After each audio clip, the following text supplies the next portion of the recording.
Alright, what's going on everybody? Anime Ramble back with another episode.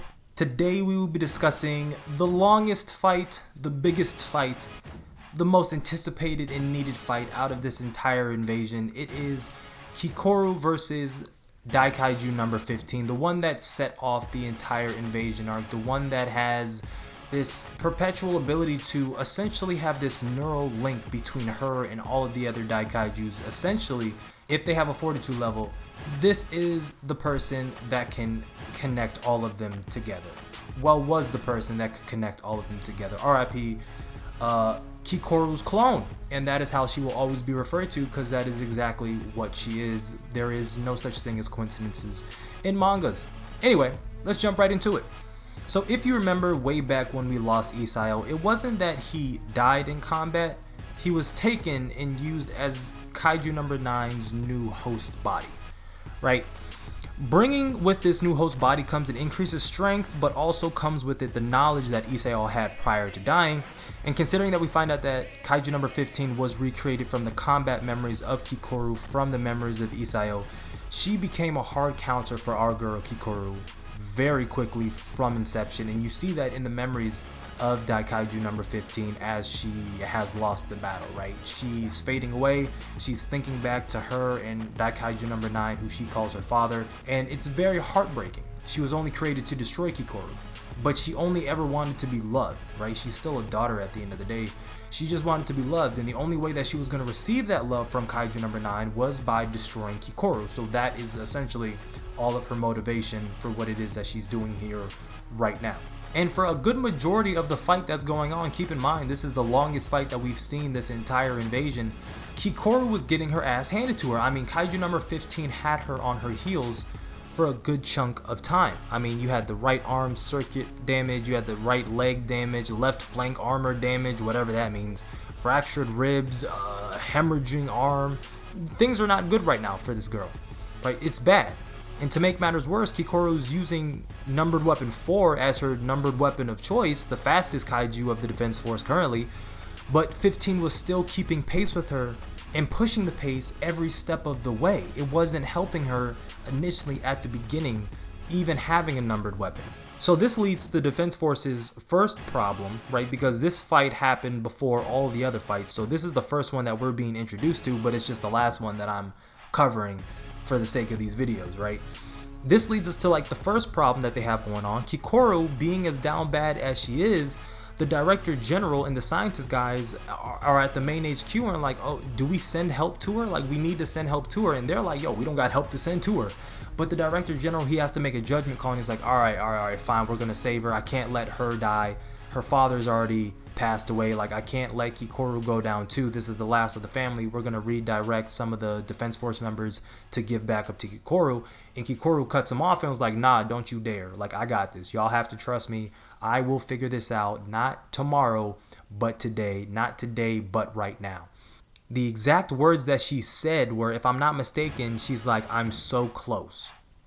Right? She's so close to her. And the director general, he thinks to himself, and I was like, is she seeing the ghost of her mother? I'm not kidding. Like, without getting into crazy details, if you are a numbered weapon suit user, your weapon was created from the living essence of a biological being that existed. So their spirit, their mentality, their personality, their personification can still be manifested when a defense force member user puts on a suit. This can happen with any one of the numbered weapon suit users. It can happen to Kafka, it can happen to Narumi, it can happen to Kikoru, it can happen to anybody. As long as you have a numbered weapon suit on, you have the potential of running into the essence that your weapon was created from, and that's what happened here. Kikoru is able to see her mother through the memories of Daikaiju No. 4. That's how that goes. So when she's out there fighting Daikaiju No. 15, she's mirroring her mom's fighting abilities beat for beat. The only difference between Kikoru and her mother Hikari at the time, at the early stages of this whole entire fight, she was always a step behind. So when she's talking to the director general and she's saying, I'm so close, just give me a little bit more time, she's literally trying to catch her mother, at least in the, spiritual manifestation form that she's presented in. Hikari's movements are acting more as a guide for Kikoru, more than anything else. It's almost as if Hikari is fighting Kaiju number 15 and Kikoru's just mirroring what it is that her mother is doing in that moment to defeat Kaiju number 15. And not a moment too soon, right? Because if you remember when this whole thing kicked off, number 15 took out like 4 or 5 defense force members without even blinking an eye.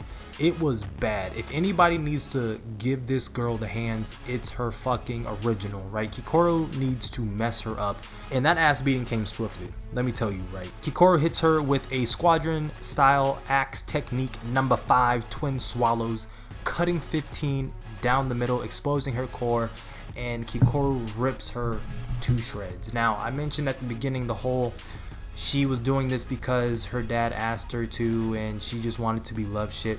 That's nonsense, right? You are in control of your own actions. You decided this is the route that you wanted to take, and you got your ass handed to you. Your tears meant absolutely nothing to me at the end of this series. The only thing I really want to know is when we're going to get the next Kikoru Hikari clone coming out the woodworks. You have to suggest that, hey, there's going to be an upgrade. There might be an upgrade to all the ones that we've seen now. These are just the prototypes. We've seen how much of an improvement was made between Daikaiju number 10 and Daikaiju number 12. I'd like to see that jump for the same thing for Daikaiju number 11, Daikaiju number 13, 14, and 15. And whatever that hidden Daikaiju is that we still haven't seen yet, because that's the only one that's not on the battlefield currently, and for some strange reason, I feel like it's going to matter a lot more in the long run. It has to be for a very specific reason. I'm currently caught up with the entire manga, so I understand what Attack on Titan fucking birth from the heavens just befell Japan, right? But it still doesn't change the fact we're missing something. There's a piece of this that we're just not privy to. But that is all I have for you today. If you made it to the end, thank you. If you're new, go plus ultra and smash that subscribe button. Let me know you rock with the content that I put out on the channel. Like the video if you like the video, dislike the video if you dislike the video. Comment on the video your thoughts about what you think is going on. Do you think all of the Daikaiju that we've seen today are going to get significant upgraded counterparts in the future now that these are down, right? Kaiju's, actually all of them, 11, 12, 13, 14, and 15, they're all down. Is Kaiju number 9 going to be able to recover those Daikaijus, or are they all just going to be taken by the defense force, turned into numbered weapons, and then those numbered weapons be distributed amongst the other rookies, and hopefully Tachibana and Shinomiya get a fucking numbered weapon. My god, was that such a disappointment. But I'm not going to harp on it too long. Subscribe for more content, and like always, until next time, I'm out.